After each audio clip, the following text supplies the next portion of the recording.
I run into locked gate last night, and I go, oh, I gotta find the key, I guess. Nope, you have to find the surgical hacksaw to cut the lock off. And I go, yeah, this is a bad game. Your character kind of looks like Dennis Quaid. Okay.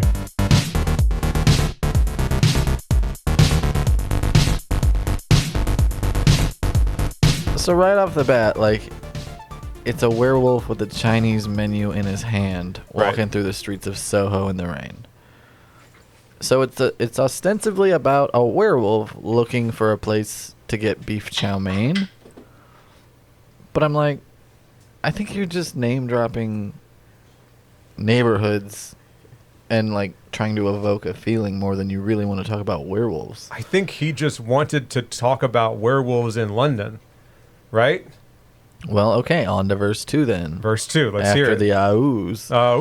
You hear him howling around your kitchen door. You better not let him in. Presumably still talking about this werewolf that's looking for beef chow mein. This actual werewolf that's on the hunt for some decent chow mein. Little old lady got mutilated last night. Werewolves of London again. So, like, there's a rash of werewolf killings? And then the presumably next line, because he can't find a Chinese food place. And the very next line, it goes into detail of what he did. He ripped her lungs out, right? Or is that next? Is that later on? Here's a hairy-handed gent who ran amok in Kent. Nice. Nice, okay. Nice little rhyme there. Uh-huh. Again, this is after another round of ahs. Lately he's been overheard in Mayfair. You better stay away from him. He'll rip your lungs out, Jim. He will rip your lungs out, Jim. Gotcha. So presumably now just talking directly to my father. Jim, you better watch it. Jim. Jimmy. Another round of ahs because you just can't. That's what I'm saying. It gets stuck in your head because it just keeps going back to that Copyright strike. No, I hummed a tune. A tune that someone else stole. Because that comes on the radio and you're like, oh, Warren Zevon. Nope, Kid Rock. All right. Shit. So in the next verse, he name checks both Lon Chaney and Lon Chaney Jr., claiming to see them walking with the Queen, doing the Werewolves of London. Is he starting to make it a dance now? Doing the Werewolves of London. What does that mean? I don't know. Welcome back to Watson and James Don't Play. My name is James. I'm still Watson. In the year 2125, the first long-duration space mission is launched from Earth. Shortly after lunch, all communication was lost with the spacecraft and they were never heard from again. Until now. I'm so excited. So this is Red Dwarf. This is the opening to Red Dwarf. I love with no explanation. We just start explaining the lyrics to Warren Zevon's Werewolves of London. Because if you watched last week's episode, we said we would. I still don't understand what the song's actually about. It's about werewolves in London. But it's also about a Chinese food place. It's about a Chinese food, right? It's also about maybe a dance called The Werewolf of London? The Werewolves of London? The album cover is great, or at least the single cover is, because it's just like a Teen Wolf kind of... Shout out to Universal Monsters, Lon Chaney and Lon Chaney Jr., I guess. The dogs are just dropping the loudest toys on the tile floor. They're hard toys on a hard ground, so it makes a nice reverberating sound. It really carries, Bounces off the walls. Luckily, we have this super fancy setup and have a lot of soundproofing around. That's why you could hear everything. It's important. Real fancy. The air turned off, at least, so we won't hear a hum in the background. Emergency landing initiated. I like that. Yep. It's a great start. Planet of the Apes on PlayStation 1. I did not know this game existed for good reason. It is rough. Just once I'd like to see a story start out where like something crashes to a planet and everyone actually dies. And the story just goes on with like people on the planet. Like that would be an awesome intro to something. They couldn't even get Chuck Heston's likeness for this game. I can call you Chuck, can't I? You bet. You bet. How about Chuckles? Oh, I'm sure not. Yeah. No. Yeah. So clearly this was made after he gave a fuck about Planet of the Apes. You sent me what you did earlier this week. You sent me all it was a cover of the PlayStation. Son of a bitch. That is awesome. That's cool. Do you remember that in the movie where it hard cuts to like the lady who was supposed to be? And I love it. It's just 3 dudes now who can't procreate. Also, so I'm like, were you expecting them to just run a train on this poor girl? I'm like, is it better that she died? Because what was her life gonna be? Right. Jesus. Like what? I'm glad you remember that because the implication there is staggering.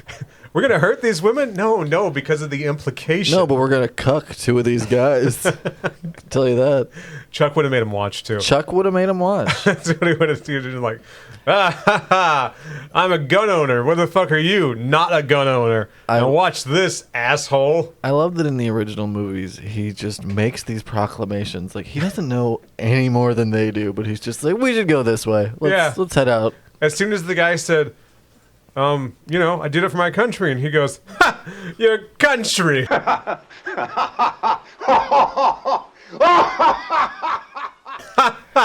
Look, it just starts laughing at him. It's so mean. He's leaning into it. I love this era of Heston because he's still just super tan. He just looks great. Just Troy McClure it up. He's like, I am a movie star. I look fucking awesome. What's this? I'm a movie star. Some sort of ape picture, huh? Stupid, dirty apes. All right. Look, people. Stupid, dirty people. Hang on. There is a woman. I've got to introduce them to the American So way. they fixed it in this one, looks like. There's 2 guys and 2 gals. It seems like it's a slightly different storyline. And all that means like is going to different be characters. Because, they probably couldn't get a lot of licenses. the scene that takes place is going to be a little more accessible. You Corn? know? Oh, look. Standard corn, people running through it, and this is going to be our reveal, right? Yeah. Is anyone playing this game still think it's not apes? It's apes. Look at them. Apes with guns. Oof. One down. It's like you were describing, and by now people have seen the cover of this game. It's a close-up of an ape face. Spoiler alert.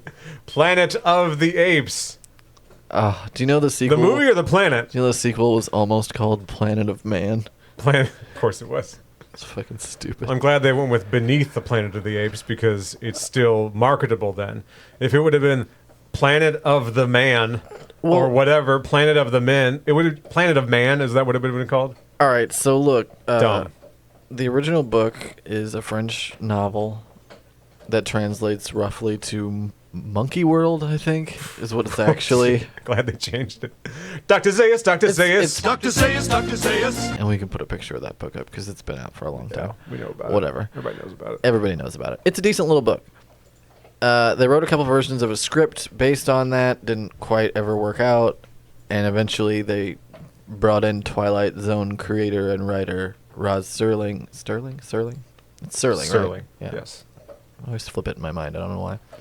Either way. Sterling sounds more masculine. It sounds, like Sterling Archer or something. Sterling sounds like maybe a pirate. Maybe he's a little surly. Let me out of here, you damn dirty apes. It's a madhouse!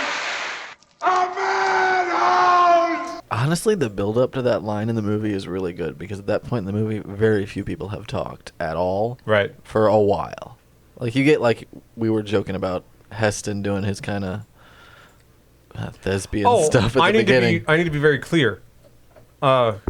It's not even like an ironic thing. I love the first movie. It's great. Oh, first movie's awesome. It's an awesome sci-fi movie, way ahead of its time. Yeah. Oscar-worthy, Oscar-winning makeup artists. It's a highly watchable film. Yeah. And it's not one of those, it's a product of its time. No, it's just a good movie. It holds up. That one, I will genuinely say, as long as you can get over the hump of watching any 60s movie. Right. You're like, well, it's still a product of its time. And I'm like, yeah, not like that. Meet it where it is, give it a decent shot, and I think you'll be pleasantly surprised at, like James is saying, how well it holds up. What I love is that they didn't really want to do a second one. But the first one was popular. They have to do a second so one. you're going to do a second one, right? They gotta milk this shit. It's like what they did with SpongeBob. I think season 6 came along. And well, the end of SpongeBob's second movie isn't him blowing up the world, though. No, it is. It's actually David Hasselhoff blew up the world. They basically get Heston for 2 scenes in that movie, right? And in one of them, it's the end. So he just is in the final 2 minutes of the movie so he can hit the button. And spoiler alert, blow up the planet. He did. He fucking killed everybody. Because they were like, if we're going to do this, we're going to do Beneath the Planet of the Apes. At least we got some cool radiation, telekinetic mutant stuff. But that's it. No more. Blow up the planet. I like how he walks around the prison like he's just on a little afternoon stroll. Human. I am a regular human. No, but there's a sneak thing and there's a radar that tells you where they are. Somehow You can sense the ape's presence. Somehow Zeus has returned. And sure enough, the second movie's a hit because it was made for less money, so it just had to cross the threshold of being popular. TV starts to run the first two movies. Also kind of cool. The second movie's kind of cool. The second movie is awesome. I love the underground human skinless cult where they have to wear. Oh, spoiler alert! They got. Yeah. I guess they're really irradiated humans. They've been around this nuclear bomb for so long that it's destroyed their skin or whatever. They hang out around an atomic warhead that is, like leaking radiation. They worship it as a death cult, basically.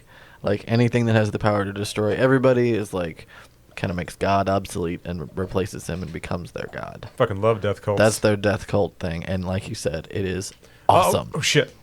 Yeah, bitch, get some. Now, am I going to point out the obvious that a gorilla with a club isn't going to wait for you to jack him in the face 3 or 4 times? So he's going to hit you once and cave in your skull. It's supposed to be a stealth game, but or just start eating you. You can just start hitting them or clubbing them. I got his club. Oh, you guys are fucked now. Clubs are a staple of the Apes franchise. I'm not only a human that can talk, I'm a human with tools. And for some reason, flamethrowers. Right. They come into play a little later. I can put it away to hit the button. So 2 is popular, because like we said, Death Cult, awesome. Planet explodes, so how are you going to start a 3rd movie, let alone 3 more movies from that? And the budget's a lot lower, so they say, all right, we got to save some money. How do we save money? Time travel. Let's bring in Ricardo Montalban, too, while we're at it. Let's get some Is he in the hitter. 3rd one, or is the 4th one? He's in the 3rd and the 4th one. He's in the 3rd. He comes back for the 4th. Briefly. By the time the 5th one happens, he dies, in the 4th. Spoiler. a lot of Spoiler for the entire Planet of the Apes. The movies have been out for 40, 50 years, all right? Yeah, they've already put out a 50th anniversary box set, I think. The original box set came out on VHS, so yeah. It's been all known for a while. Amazing. I would love to have that box set. You can get it relatively cheap. It's less than $40 online, I think. Yeah. I have a couple of VHS box sets. There's 4 right there. I have the Die Hard box set. Up Through Vengeance. I have 2 Star Wars VHS box sets. I have the original on VHS, and then I have the special edition on VHS. Then I have the Indiana Jones box set. And then in the other room, or behind the computer here, I want to say I have Star Trek 1 through 5 box set. No 6? So 6 was kind of like will they, won't they kind of thing. Okay. And they said, fuck it, put it out. I think there is a box set with 6 now. I'm sure there's got to be, right? At the time, they were like, we're done. Doesn't need to be a 6th movie. And someone came along with a script. Turns out it's a good script. And says, all right, put it out. And it was a good movie. I like Star Trek 6. It's pretty good. Well, I'm sure there's box sets that have the first 5 Planet of the Apes movies and then the 2001 movie. Oh, sure. They didn't know they were going to make 3 more now. Do I beat up the doctor? You're going to need that hacksaw, so yeah. Surgical saw. After you Get over here. Club this pacifist Don't smack me. to death. Remember, these chimps have vivisected humans and stuff. Remember when they get Zira drunk in the 3rd one? Oh, no, So Okay, so let me before you kind of get into Zero being drunk. Yeah. In the 3rd one. Yeah. Here's how I watched the movies recently. Gotcha. I watched the first 2 and I focused on them. Okay. By the 3rd one, I said, I'm playing a video game while this plays next to me. And that's a good way to do it. Yeah, because I'm I still want to be involved, but I don't want to just sit here for 12 hours and watch these movies. Look, the first 2 absolutely deserve your attention, and if people are going to watch this series of movies, after all the crazy hijinks we describe, absolutely pay attention to the first 2 movies. Maybe get yourself a handheld video game or something. Yeah, something. For 3, 4, and 5. You may have noticed that I encountered a locked gate, and I used a surgical hacksaw to cut the gate open. What? I had to look that up because I run into locked gate last night, and I go, oh, I got to find the key, I guess. Nope, you have to find the surgical hacksaw to cut the lock off. And I go, yeah, this is a bad game. Your character kind of looks like Dennis Quaid. Okay. Just wait for it now whenever it cuts back. But Dennis Quaid from Enemy Mine or Dennis Quaid the rookie? It's 90s Quaid, Okay. yeah. Rookie More rookie Quaid. era, Yeah. Let's talk about the face mapping Look. in general. Look, speak of the devil, Dr. Zira. There she is. She got drunk in the third one? Okay, so they trick her, right? Hold on, I should set up because I don't like this. I don't like this story. We just talked about how Heston blows up the planet in the second movie. Heston came back in the third one and tricked her into getting drunk. Heston has like gone on. Yeah, he's done. He's done. I hate every ape I see, from chimpanzee to chimpanzee. Third movie comes around, and now you've got Roddy McDowell is back. an opening. It opens on the beach again, and a bunch of people, like a military operation, recovering a space capsule. And the big reveal of the third movie. Look at that, Quaid. Right? Pouty Quaid. Open your mind. Open your mind. Wrong Quaid. Big reveal is who stepped out of the space capsule on the beach.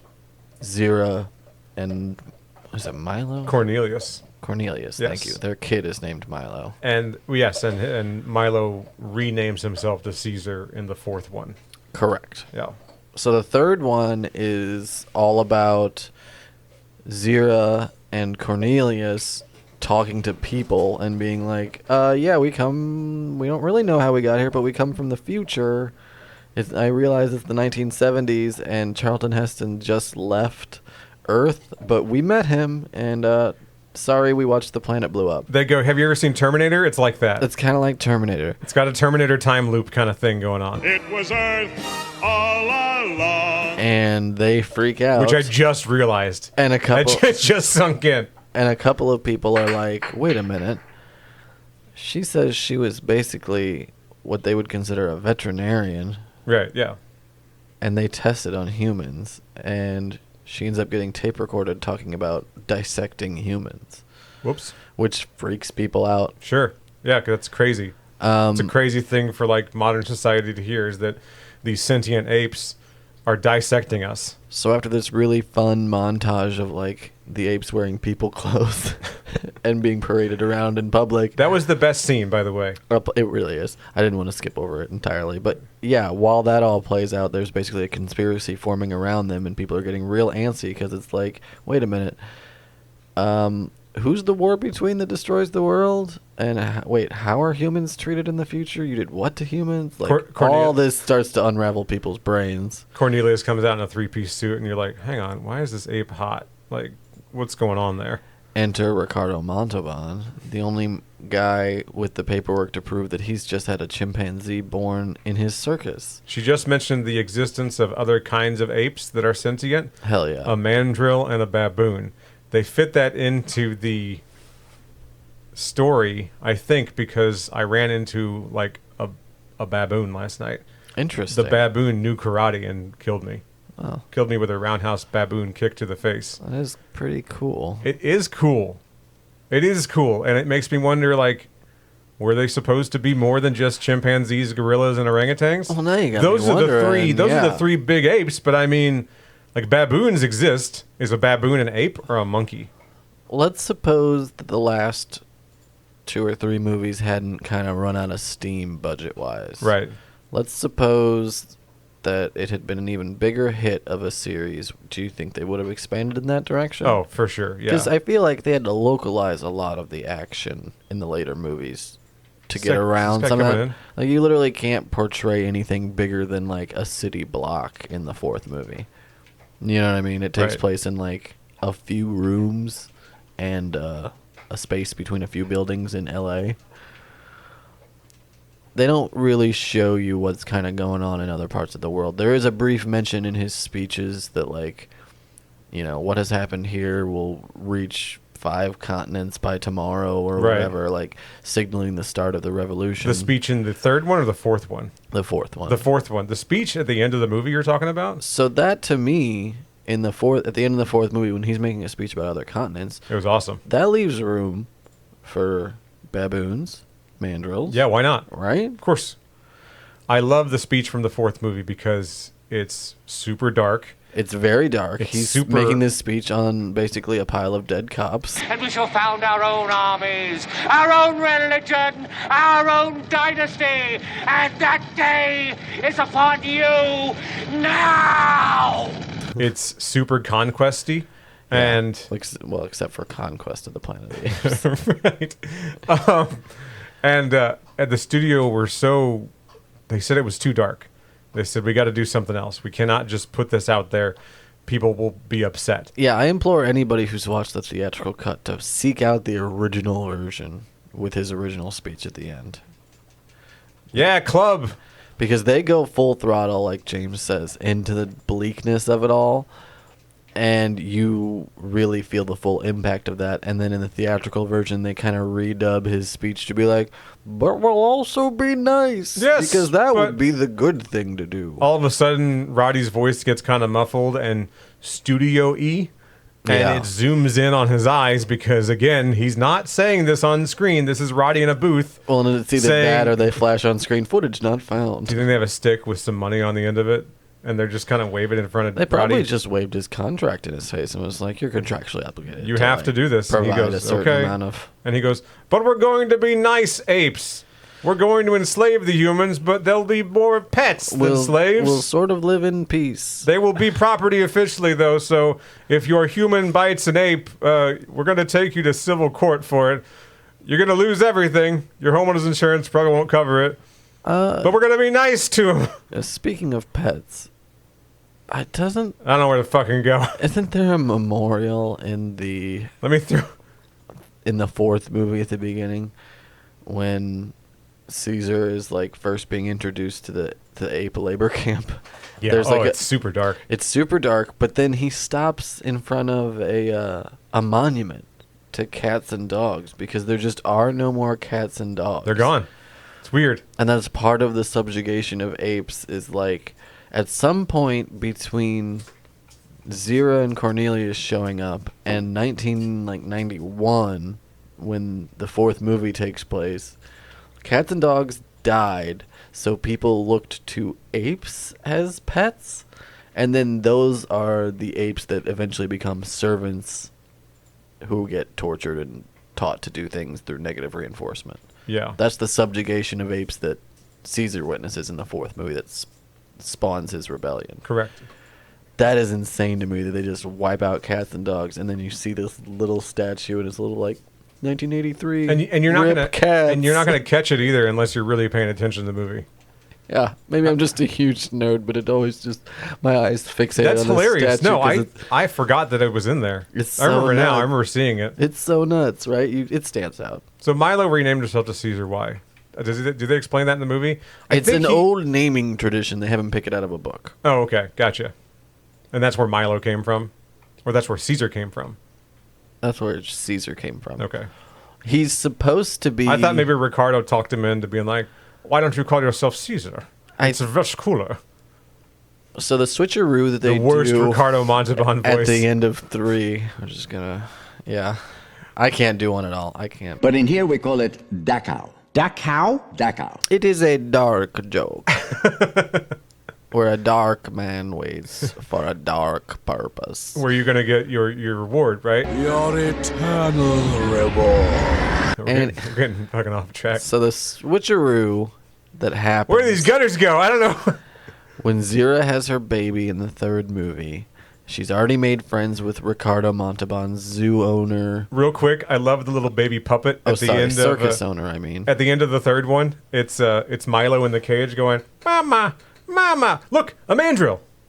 Do you think that the Oh, he's pissed. He hates me. that the real chimpanzee baby that they used He's pointing at his dick like you're next. was super comfortable with Zira and Roddy in the makeup because they looked kind of like chimps? Right. Because there's a baby chimp and it looks chill as fuck. Anyway, so Ricardo's had a chimp birth, right? Ricardo has given birth to a bouncing baby chimp. Because he's a circus owner, blah blah blah.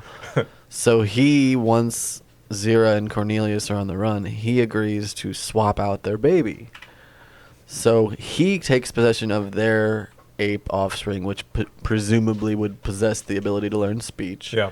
And they would take the baby chimpanzee that was born in his circus in the hopes that if they're caught, at least their baby would live on. Obviously.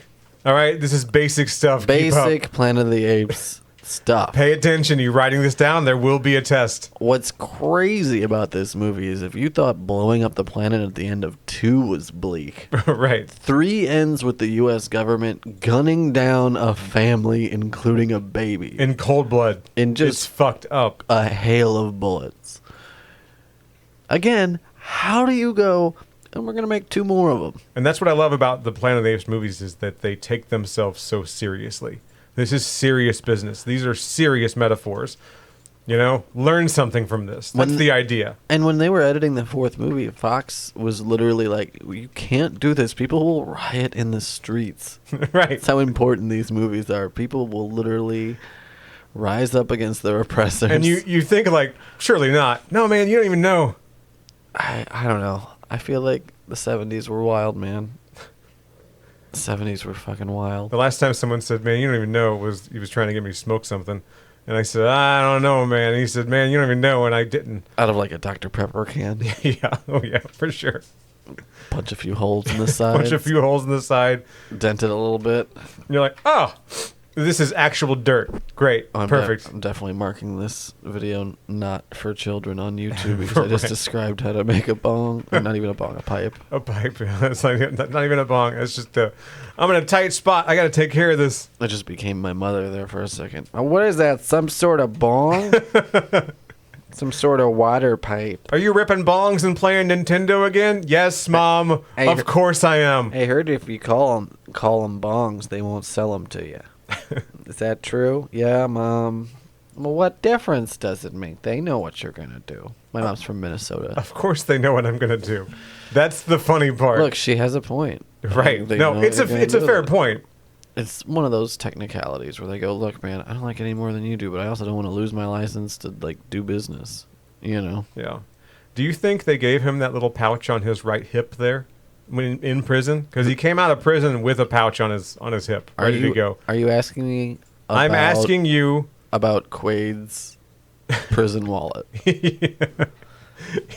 Because I don't think we have the same definition of prison wallet. I don't know what to do, man. This guy's pissed. Well, obviously. Let's get this out. And get the hacksaw out, right? I've used it already. It broke? It broke. One use? One use. What is this, fucking Tears of the Kingdom? Right. Take that, Nintendo. The hacksaw stamina ran out. Yeah. Do I hit this button? It starts blinking in your inventory. So I hit this button, and I think... Beep, boop, beep. It closes this door, because I think it opened it before. Yeah, door's closed now. Is that it? Is that the complete... Did we do the complete timeline? I don't want to blue ball the audience. Like, we've spoiled the rest of it. Is that the timeline? Well, we got to do 5. Okay, so... Yeah, we got to do 5. 5 I didn't finish. I got about 30 minutes into 5, and I said, I'm good. Whenever it started with the narration from Dr. Zaius, or whatever it was. Hold on. That's okay. 5. Yeah, okay. Right. Yeah, that's 5. So if 3 ends with them gunning down the family of apes... Yeah, 4 ends with the big speech. But Milo gets away with Montalban. With murder. 4 starts with Montalban introducing Milo, soon to be Caesar, to the subjugation of apes. 4 then ends with what happens at the end of 4? Again, the big speech on top of the bodies. He gives the speech on top of the bodies, and they're like, we'll treat them nice in the theatrical cut. Yeah.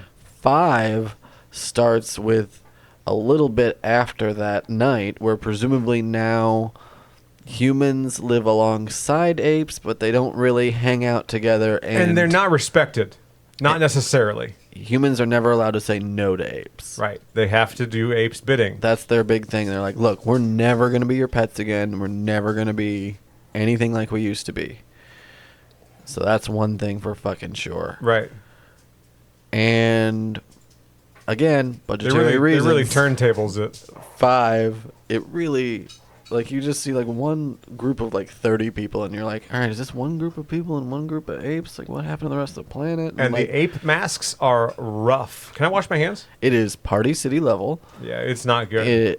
You do get more physical bodies in, like, when you see the little Council of Apes, you see like 100 guys or whatever. But yeah, if you look in the back row, nobody's face is moving, nobody's doing nothing. No. It's very like PlayStation 1 audience, where it's just a picture. And so, yeah, that narration that you're talking about, that opening narration, is famous director John Huston, Oh, okay. which is just fucking amazing. What a fun tidbit to know. Why would he dress up and put on the ape makeup Maybe he just loved the movies. to essentially be remember the lawgiver statue? Yeah, He's just in that outfit. Yeah, okay. You know what I mean? Right. Look at the screen tearing on here. This is fucking awesome. It's pretty good. So yeah, we're coming to a close here because 5's going to come to a close basically with closing of the loop. It becomes the Planet of the Apes because sure enough, the group of people and the group of apes have a lot of conflict until it erupts into all-out war where, spoiler alert, apes kind of win. It's the Planet of the Apes. Right. It wraps back around to, yeah, apes win. Apes win. Apes win every time. The time loop does beg the question though, like, is Zira and Cornelius going back the kind of paradox that triggers the planet? Like, how is there a Planet of the Apes first? Caesar is his own grandpa. Is that what's going on? It's like the stupids, and they say, I'm my own grandpa. He did do the nasty and the pasty. Mm-hmm. So that's the takeaway, is that you can go back in time, you can get busy with your grandma. Oh, don't say that. And give birth to yourself. She can then give birth to you, and then you can keep the timeline flowing normally. Can you put in that picture of Heston and Zira kissing? Yes, absolutely. And now you're probably wondering, it was the Marky Mark one where he kissed her, right? Is that what they did instead? Because that's what I did instead. Sorry. If there was one movie where I wouldn't put my partner in, it's one where I had to dress her up like an ape. Right. Of course not. Like, I get putting her in everything, even Alice in Wonderland. I fucking get it. But don't make her dress up like an ape, bro. Now, that was a stupid movie. That's disrespectful. Holy shit. It's one of those movies I can't believe happened. Directed by Tim Burton. Has nothing that feels like Tim Burton in the movie at all. It's just a movie, and Tim was like, you want me to do a Planet of the Apes movie? The movie or the planet? Of course I'm going to. If you ask around, there are a surprising amount of people who really fucking love Planet of the Apes. They like it a lot. Like, it was hugely influential. Right. So a reboot of a huge franchise like that could potentially be awesome. Luckily, the latest trilogy is great. Rise of the Planet of the Apes is wonderful. Dawn of the Planet of the Apes is perfect. War for the Planet of the Apes, it falters a little bit, but it's still a good movie. Pretty darn good movie. And from what I understand, Kingdom's doing great. Kingdom's supposed to be great. One quick thing about Burton before we go. Yeah. What do you think of Beetlejuice that's coming? I want it to be good. I want to like it. I have low expectations. Don't break my heart, Michael Keaton. Right. I feel like Michael Keaton's been on a real resurgence. Yeah, for sure. And I really need him to go out on top and not to, fuck it all up now. Right. I could give a shit about fucking Tim Burton. Real quick, though, I love that they write off Jeffrey Jones immediately because he fucking sucks. Thug him. Get fucked, Jeff. All right, this game is garbage. I'm turning it off right now. This game is a bigger pile of garbage than Jeffrey Jones. Fucking talk about disrespectful. Fuck that guy. Quaid, you piece of shit. Show me your face. Watch his ass cheeks whenever you run. Hell yeah. Boom, boom, boom, boom, boom, boom. Yeah, booty shorts. That's what he's wearing.